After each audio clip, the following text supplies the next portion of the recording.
এই যে ব্রিক্সে দাওয়াত দিছে কি দেয় নাই তারেক সাহেবকে, এটা নিয়ে ইন্ডিয়ানরা সমানে ক্যাম্পেইন করতেছে, আমরা দাওয়াত দিছি, তুমি আসেন না কেন, আমরা খুব চেষ্টা করছি ওনাকে আনার জন্য। ফ্যাক্স হচ্ছে মোদি কখনোই দাওয়াত দিবে না। কেন? মূল বিষয়টা হলো কি, আসলে আপনারাও খুব কান খোলা করে শোনেন, খুব গুরুত্বপূর্ণ শব্দ এখানে একটা আছে। দুটো রাষ্ট্রের মধ্যে যখন দ্বিপাক্ষিক সম্পর্কের বৈঠক হয়, এলে এক জিনিস, আর ওই রাষ্ট্রে আরো কোন একটা রাষ্ট্র জোটের মিটিং হচ্ছে, ওখানে আসেন আপনি, এই বলে দাওয়াত দেওয়া, এটা আরেক জিনিস। ইভেন আপনাদের দেশে যেই জোটের মিটিং হচ্ছে সেই জোটের হিসেবেও আপনি আসছেন না, আপনাকে আমি দাওয়াত দিচ্ছি, আপনার সাথে আমার আর একটা জোটের সম্পর্ক আছে, ওই জোটের সভাপতি হিসেবে আপনাকে দাওয়াত দিচ্ছি। মোদি এখন এই দান্দা ভিতর করছে, করার পরে এবার যখন ধরা খাইছে যে আপনি তো তারেককে প্রধানমন্ত্রী হিসেবে দাওয়াত দেন নাই, তখন কেমন করে ওই জয়সওয়াল প্রথম দিনে জবাবটা দেয়নি, জবাব দিয়েছে পরের দিন, শূন্য আসি ভাই, তারপরে করবানি, জয়শঙ্করের কাছে শূন্য আসি, পরের দিনে এসে কইতেছে আর একটা চাপা মারছে, কয় আমরা তারেকের শপথের দিনে আমাদের স্পিকারকে পাঠাচ্ছিলাম না, তখন তো একটা দাওয়াত দিয়েছিলাম, ওটা তো আছেই। তো আমরা বাংলাদেশকে দাওয়াত দিছি না, তারেক সাহেবকে প্রধানমন্ত্রী হিসেবে দাওয়াত দিছি না। দেখেন চাপ মারতেছে কেমন। এখন আসল কথায় আসেন, এগুলোর সাবজেক্ট, আমার সাবজেক্ট হলো আসলে কেন ইন্ডিয়া বাংলাদেশকে দাওয়াত দিতে পারবে না। কোন দাওয়াত? তারেক রহমানকে প্রধানমন্ত্রী হিসাবে বাংলাদেশের সাথে দ্বিপাক্ষিক বিষয়ে কথা বলতে চাইবে না ইন্ডিয়া, এটা অলওয়েজ অ্যাভয়েড করবে ইন্ডিয়া, এখনকার ইন্ডিয়া এটা করবে। মূলত এই কারণেই তারা তারেকের নামের আগে প্রধানমন্ত্রী লিখতে চাবেন না, যেটা এখন ভালো প্যাচে ধরছে খলিল সাহেব, যে আপনারা আমাদের প্রধানমন্ত্রীকে ইনসাল্ট করতে চান, ঠিক জায়গায় ধরছে এটা। তাহলে ইন্ডিয়া কেন এটা করছে না, আসলে এটা নিয়ে কথা বলবো এখন। মূল কথাটা বুঝেন, আমাদের অনেকের ধারণা, ভুল ধারণা। কি বিষয়? বিষয়টা হলো, ধরেন তারেক রহমান যাচ্ছে ইন্ডিয়ায় দ্বিপাক্ষিক সফরে, আমাদের অনেকের ধারণা ভুল বোঝা হতে পারে, দেখে তাই মনে হবে তাই, যে যেদিন মিটিং এ গেছে ওই দিনই বোধহয় সব আলোচনা হয়ে যত কিছু চুক্তি সই হয়েছে, এমওইউ সই হয়েছে, ও সব বোধহয় ওই দিনে আলোচনা করে হয়েছে। না, এটা শতভাগ ভুল। ওই দিন যেটা হয়েছে, এর আগের যেদিন সফরটা হচ্ছে তার অন্তত 2 মাস, না হলো 1 মাস আগে থাকতে ওই সফরে কি কি বিষয় নিয়ে সই হবে, এই সব বিষয় নিয়ে কথাবার্তা চলতেছে। যেদিন আসলে প্রথম ডেট ডিক্লেয়ার হয় যে বাংলাদেশের প্রধানমন্ত্রী ইন্ডিয়া যাচ্ছে অ্যাজ এ প্রধানমন্ত্রী, অ্যাজ এ দ্বিপাক্ষিক সফর, সেই দিন থেকে দুই রাষ্ট্রের পররাষ্ট্র মন্ত্রণালয়ের মধ্যে চুক্তি বিষয়ক বা এমওইউ টাইপের বা কি বিষয়ে কথা হবে তার গ্রাউন্ড ওয়ার্ক শুরু হয়ে যায়, কথাবার্তা বলা শুরু হয়ে যায়, এমনকি ফাইনালও হয়ে যায় যাওয়ার আগেই। দেখা করার দিনটা হয় আসলে আনুষ্ঠানিকতার দিন, কিন্তু খেয়াল রাখবেন আবার, যতক্ষণ আনুষ্ঠানিকতা হয় নাই তাতে যতই আলোচনা ফাইনাল হোক না কেন, ইনফর্মালি ওই আলোচনা কিছুই হয় না, কোনো মূল্য নাই, কারণ ফর্মালি আলোচনা হয় নাই। ফলে এই হলো ফর্মালি হওয়ার বিষয়টা। ঠিক যেমন অনেকটা ইউএন এর সিকিউরিটি কাউন্সিলের মিটিং হয় মাত্র 10 মিনিট, হাতুড়ি মেরে ঠাপ করে একটা হাতুড়ি মেরে সভাপতি বলা সভা শুরু, অমুক রেজলিউশনটা আপনারা একমত হলেন, আসেন ভোটে, আসেন না আসেন, শেষ। 10 মিনিটের মিটিং মাত্র, জাস্ট ফর্মালিটি।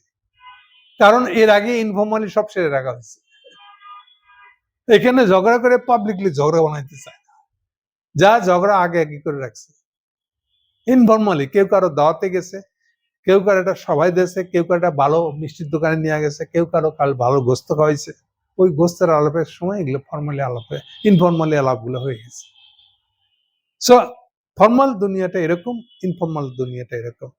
তাহলে এখন সোজা কথায় আসেন, যে তাহলে বাংলাদেশে তারেককে নিতে গেলে, পরে প্রধানমন্ত্রী তারেককে নিতে গেলে ইন্ডিয়াকে আগে বাংলাদেশের সঙ্গে যত কিছু দেনা পাওনা আছে, অমীমাংসিত আছে, সেগুলোর বিষয়ে অন্তত তিনটা, কমপক্ষে তিনটা ইস্যুতে আপনাকে কথা বলতে হবে, নেগোশিয়েট করতে হবে, আপনার পজিশন কি বলতে হবে। প্লাস বাংলাদেশ এখন একটা উঁচু জায়গায় উঠে গেছে।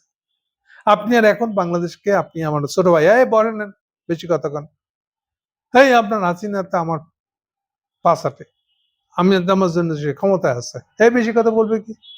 এই ছিল সম্পর্ক। সেটা ভেঙে বাংলাদেশ এখন বাই ইটসেলফ। আমি বারবার বলেছি যে তারেকের একবার চীন ঘুরে আসাতে ইন্ডিয়া এবং আমেরিকার কাছে আগেকার দৃষ্টিতে বাংলাদেশ আর নাই। ফলে এখন মোদিকে বাংলাদেশকে ডিল করতে গেলে এগুলো বহু বিষয়, অন্তত তিনটা ইস্যুতে, অমীমাংসিত ইস্যুতে আপনাকে কথা বলতে হবে, পজিশন ব্যক্ত করতে হবে, কি করবেন আর কি করতে চান না এটা পরিষ্কার করে বলতে হবে। আর এটা বলার ভিতর দিয়ে ঠিক হবে আপনার সাথে ফার্দার সম্পর্ক হবে কি হবে না।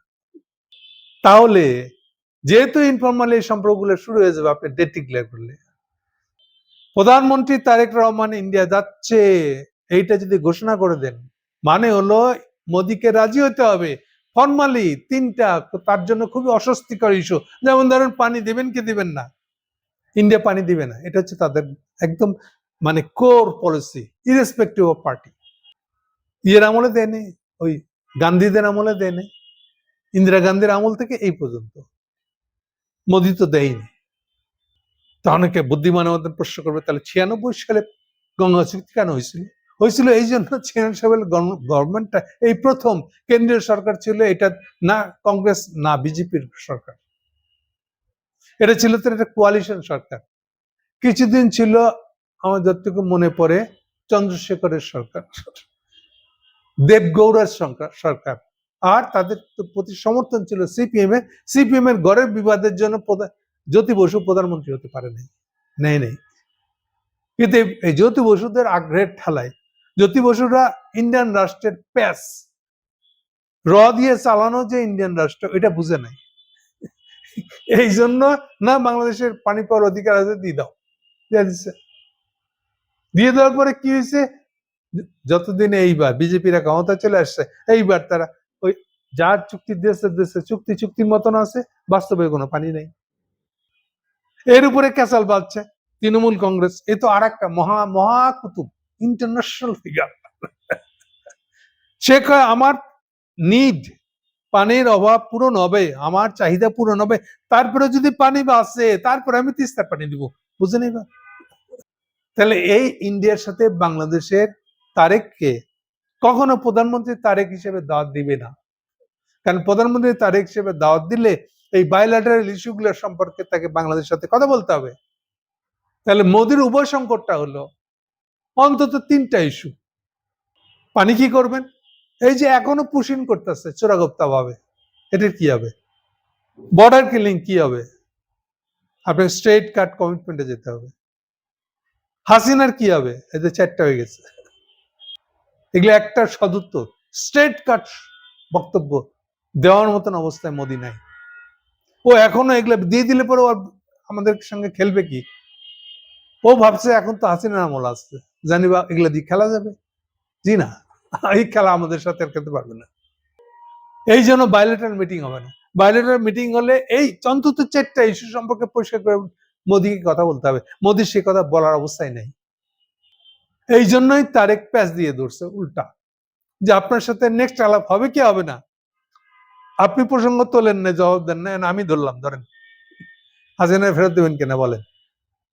সাথে ধরছি কি, এইবার হাসিনার সাথে যেগুলো ফেউজ গেছে, মন্ত্রীগুলো গেছে, এগুলারে ফেরত দিবেন কবে? যাদের এখন থেকে একটার পর একটা কয়েক মাসের মধ্যে আইসিটি কোর্টের ফাঁসির অর্ডার হয়ে যাবে, শিওর থাকতে হবে। কারণ ওই টেলিফোনের রেকর্ড যেটা, ও বিচার তো ওইখানে হয়ে গেছে, এই রেকর্ডটা যে শুনবে সেই বলবে যে এর দোষী কে দোষী এবং কে হত্যাকারী, পাবলিক কে, যেভাবে একদম ওপেন পুলিশ গুলি করছে, এগুলোর পিছনে কে কে অর্ডার দিয়েছে। তার প্রধান নির্দেশদাতা হাসিনা, বাকি নির্দেশদাতার এই মন্ত্রীগুলা, এবং এগুলো থেকে কেউ বাঁচতে পারবে না, কারণ এমন ফরেন্সিক প্রমাণ বাংলাদেশের হাতে আছে যেটা বাঁচতে পারবে না এখান থেকে। এই ফাঁকে একটা কথা বলে রাখি, তারেকে নিজস্ব লোক হিসেবে যে হুমায়ুন কবির যায় সাথে, খৈলের সাথে যায়, তাকে একটা ব্যক্তিগত পরামর্শ দিই, ভাই সাহেব আপনি একটু ভিডিওগুলো দেখেন, না আমার না, এগুলো যখন নিউজ হয় সেখানে আপনি কি রিয়াকশন করছেন, আপনি হাসেন কেন এত? এমনি পররাষ্ট্র মন্ত্রণালয় হাসার মন্ত্রণালয় না, অন্তত ভাবলে শিন রাখবেন মুখটা। আপনি চিন্তা করেন, কল্পনা করেন যে আচ্ছা এটা দিছি তাহলে বাংলাদেশ কত ভালো হয়েছে, তাহলে আমাদের সরকারের কত ইমেজ বাড়ছে, এইটা শুনে আপনার মনে খুশি এসে যায়। প্লিজ এটা করবেন না। এই মনটাকে কন্ট্রোল করতে শিখেন, অন্তত যতক্ষণ প্রেসের সামনে আছেন, ক্যামেরার সামনে আছেন। এটা আপনার ক্যারিয়ারের জন্য একেবারেই ভালো নয়। আপনি খুব আদর করে আমি এই পরামর্শটা দিচ্ছি। আপনি ভবিষ্যতে যদি কিছু হতে চান তাহলে এইটার জন্য আপনি পারবেন না। Please control yourself. আপনি যখন এগুলো নিয়ে কথা বলবেন, ওই আসরে থাকবেন, তখন একেবারেই ভাবলেশীন থাকেন, অসুবিধা কি? মানে আপনার মুখ দেখে বোঝার উপায় নেই যেটা আপনার ভিতরে কি প্রতিক্রিয়া হয়েছে। পররাষ্ট্র কূটনীতি এগুলো অনেক কঠিন বিষয়, এইসব দিক থেকে বডি ল্যাঙ্গুয়েজ খুব কঠিন বিষয়। ওকে, তাহলে মূল বিষয় যেটা বলতেছিলাম যে মোদি কখনোই বাংলাদেশকে তারেককে প্রধানমন্ত্রী স্বীকার করে নিয়ে, মানে দ্বিপাক্ষিক কোনো আলোচনায় রাখতে পারবে না। এই জন্য তারেকের দিক থেকে উল্টা লিস্ট ধরে 4টা চাহিদা দেওয়া হয়েছে, এবং 4টা দেওয়ার ভিতরে সবচেয়ে সিগনিফিকেন্সটা হলো হাদির আসামিদেরকে ফেরত চাওয়া। বাকিটা কোনো একদিন বলবো। Thank you.